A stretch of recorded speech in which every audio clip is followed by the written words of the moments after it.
omukyala avudde mu State House wali wano chairman RDC, assistant RDC, chairman LC5, chairman LC3, ba chairman b'ebyalo abali wano ne ba councillors, abantu mwenna omukama mulungi obudde bonna omukidde ddala okubeera wano olwaleero.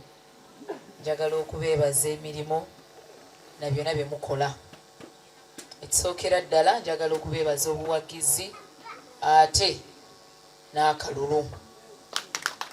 Mwebale nnyo, mwebalire ddala.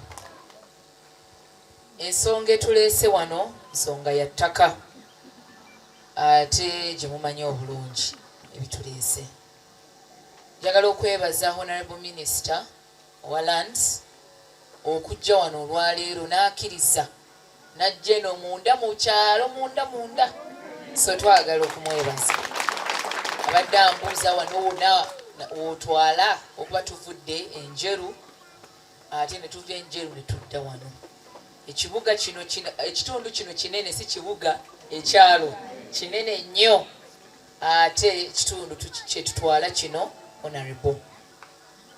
Ensonga eri wano nze ng'omuntu ebyalo byampandiikira bbaluwa. Ku nsonga eno saafuna kabaluwa ka chairman LC1 oba chairman w'ekyalo ekirala. Nawulira muwulizi mu bigambo olugambo lutambula nga bachairmani bammwe nga bampitako ne bagenda wa Minisita Sam Mayanja nga beekubira omulanga ajje ku nsonga yammwe eno. So we nawulira mu ngambo nga bitambula empita bachairmani bammwe ababiri ate we bali wano. Mbabuuza kiki ekigenda mu maaso eyo nga bagamba kuliwo omuntu ayagula olwazi akuba amayinja negakola ki negoonoona ebintu by'abantu n'ekitundu ate waliwo n'ebyapa ebirala ebyakolebwa. Nga olugambo we lubeera nange nenkwata essimu nensaba bachairman banoonye essimu ey'abajesani bajje mu ofiisi. Bwe bajja mu ofiisi nga mbabuuza nga bagamba ffe twagula olwazi ate tulinako ekyapa ate tukubirako ki amayinja. Ne bagamba n'awalala wonna bakola ki bagulawo ebitundu ebyenjawulo byesitamanyi. Waliwo bagamba bagulawo, waliwo abagamba tebaagulawo, ebyo byonna. Ne mbagamba nti bwe bamwafuna license ate ne mufunawo ekyapa ku lwazi nga tetunaba kwogera ne ku byapa ebirala bye mugamba nti mulina, abantu ku kitundu awo we mukubira amayinja mwaba kompasetinga. Olw'ensonga nti omuntu bw'aba akubirawo amayinja nga we tugenda ogenda eri mu Bachina, waliwo kware y'Abachina bakuba amayinja ne gakola ki ne goonoona ebintu by'abantu. Ne tubagamba, nze nabagamba ngenda kuleeta Honorable Sam Mayanja ajje wano ku ground ategeere ensonga nga bwekola ki nga bwetambula.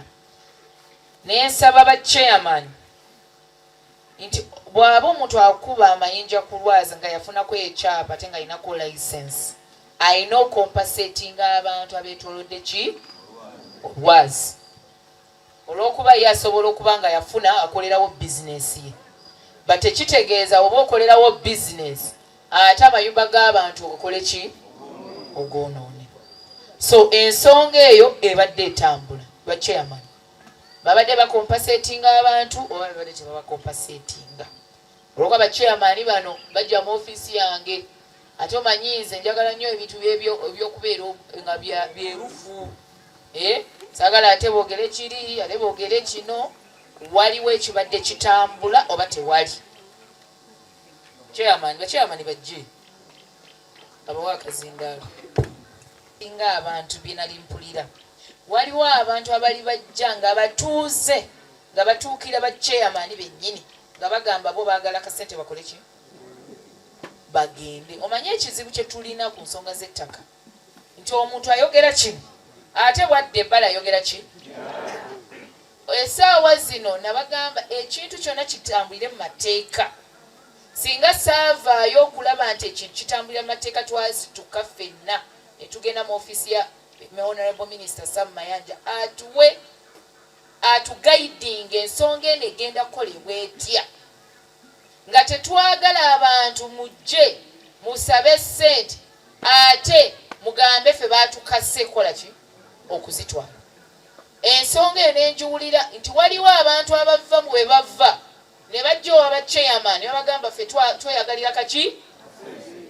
Ne ngamba oba kyekyo nga waliwo ayagala bamukompasetinge ng'atudde ku lwazi aveeyo agambe nze bankole ki.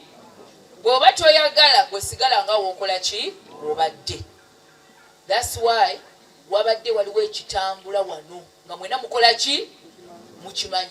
Ne mbagamba ba chairman ng'abantu bwe babakompasetinga nga Honorable Sam Mayanja nga bw'afuna program ajje tutegeere abantu abali ku lwazi, abantu be baawako ssente n'abo abatanabakola ki kufuna. Olwaleero tulese list weziri wano abaafuna ki ssente. So mbadde nsaba ba chairman bambulire wabadde waliwo ekitambula, wabadde waliwo basasula oba tewaliiwo, oba baagaana basigale we bali. Naye nagenda okutuuka mu ofiisi ya Jesani nga bonna baayiteeyo mu Kamoli ne bagenda ne babasasula. Bampitako simanyi gye basasulira, simanyi sente meka ze babasasula, era bonna kiraga nti baabasasula era bonna baafuna ssente zaabwe. Nze simanyi bungi gye bazigwaweera nante zibinyi. Kati era nga ekizibu kye tulina wano ne mukola bbi. Kati bw'oba toyitidde mu chairman ogenda kuyitira wa? Essaawa zino otudde ku lwazi we bakuba amayinja, bakuba ennyumba bakuba amayinja ne gasobola okwasa amadirisa gonna n'ennyumba nedda uki. Bakugambye gwe bw'oba oyagala bakompasetinge, nze kyemmanyi nti omuntu bw'abeera ng'akuba ejjinja ku lwazi, abantu abali ku lwazi bonna baba balina kukola ki kuvaawo ate n'okuba kompasetinga ssente ze bakola ki ze baagala. But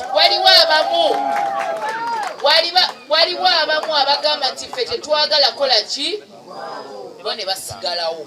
But kyembuuza bwe waliwo ekintu ekyali kitambula nga kiri mu mateeka, chairman akuteererawo ki signature n'otuula nga chairman waali gwe yayita mu Kamoli oba weesiga ki.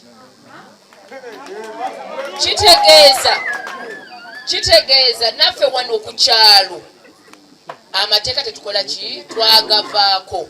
Kati chairman bw'ayogedde wooli katsigalo tuwulire.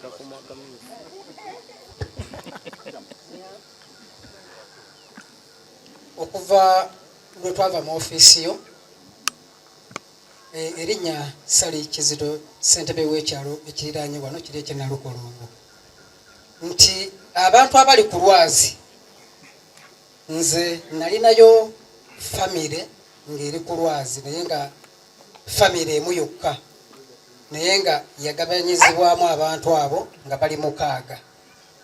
Bokka abo abali ku lwazi 6 mu kitundu kyange beebo be bajja ne bakola ki ne babeera nga bagenda okubeera nga babalibwa abo 6. Era bwe bamala okubalibwa Honorable ekyali kiddako kusasula abantu abo. Naye bwenjogerera wano leero lunaku lwakumeka lwakuna, naye ku lwokubiri abantu abo kansala Kalenzi nsaba oyimireko katono mukama wange ntaasa oyo omwami oyo nga nina essimu ye neya minisita njirina, ne mukubira essimu ne mugamba nti abantu abo abajja nze nga chairman w'ekyalo sirina kye mbamanyiiko era oyo abaleeta ddiira nze simumanyi.